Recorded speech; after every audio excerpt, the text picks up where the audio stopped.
எல்லோருக்கும் ஸ்தோத்திரம். மத்தேயுல ஏசப்பா என்ன சொல்லி இருக்கிறார்? 7:7 கேளுங்கள், அப்பொழுது உங்களுக்கு கொடுக்கப்படும் அப்படின்னு சொல்லியிருக்கிறார். அப்போ பைபிள்ல யார் யார் என்னென்ன கேட்டாங்கன்னு பார்க்கலாம்.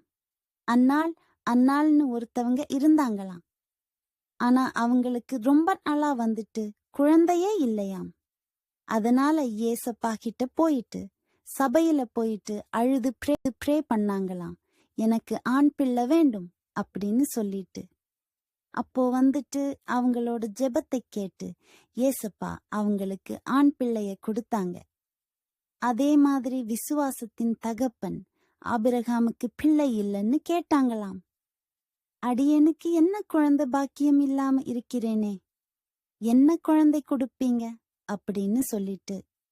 அப்போ ஏசப்பா வந்துட்டு அவனுக்கு ஆண் பிள்ளைய கொடுத்தாங்களாம். அவனுக்கு ஈசாக்குன்னு பேர் வச்சாங்களாம். யாரெல்லாம் குழந்தை பாக்கியம் கேட்டு ஆண் பிள்ளை கேட்டிருக்கிறீர்களோ, கர்த்தர் வந்துட்டு உங்களுடைய மன விருப்பத்தின்படி தந்தருளி உங்கள் ஆலோசனைகளை நிறைவேற்றுவார். ஆமென்.